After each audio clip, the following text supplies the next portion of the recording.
Bolehkah atlet junior bergabung dengan atlet senior dalam berlatih? Tentu jawabnya boleh.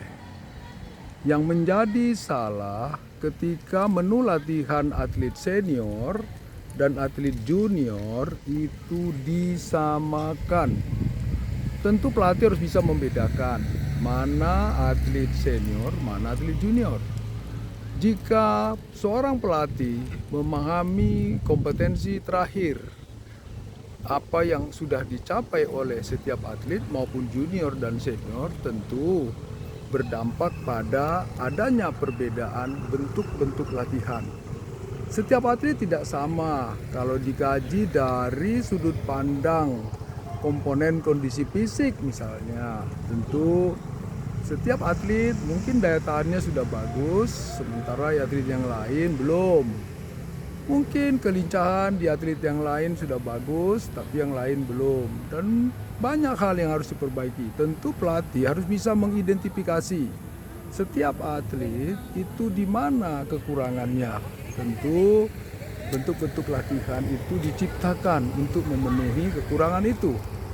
Berapa lama latihan dan target apa yang ingin dicapai dari seluruh komponen fisik maupun kemampuan teknik. Ada sekian banyak teknik yang harus dipelajari oleh setiap atlet. Tingkat penguasaan atlet sampai ke tingkat konsistensi dalam penampilan itu butuh waktu lama. Butuh keseriusan dalam berlatih. Tanpa keseriusan sepertinya beratlah untuk bisa atlet menguasai. Teknik yang tinggi tentu berelasi kuat dengan kondisi fisik. Tidak ada penampilan yang prima jika teknik tidak berpadu secara signifikan dengan kemampuan fisiknya.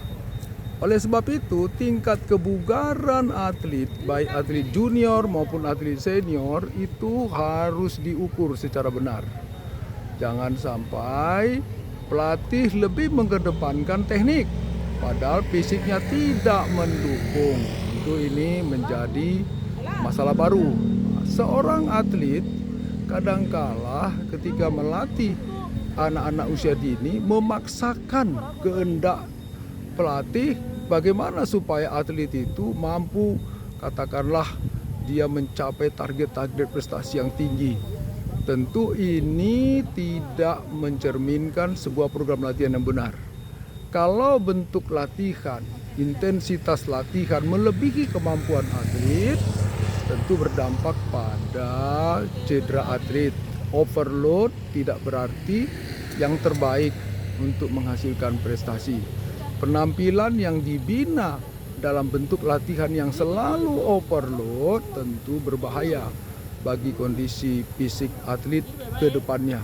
Sangat diharapkan pelatih paham kondisi fisik atlet, paham kemampuan teknik atlet, dan berbasis pengukuran sebaiknya. Sehingga dari sanalah pelatih itu menyusun program-program latihan yang dapat membentuk atau membangun segala potensi yang dimiliki atlet dan terus meningkat tanpa mengalami satu kondisi katakanlah overload berkali-kali dan berdampak kepada kesehatan atlet itu di masa depan. Kita berharap pembinaan tetap boleh berjalan bersama antara atlet junior dan senior, tetapi capaian target hasil latihan harus berbeda. Mari pelatih kita harus belajar, harus tekun menekuni latihan dengan baik. Bikinlah program latihan secara terstruktur, tidak tiba waktu tiba akal, agar penampilan atlet benar-benar meningkat sesuai dengan target yang ingin dicapai. Kita berharap setiap event atlet mampu menampilkan prestasi yang terbaik. Dari Rektorat Uncen Jayapura Papua, saya mengedukasi para pelatih dan juga atlet.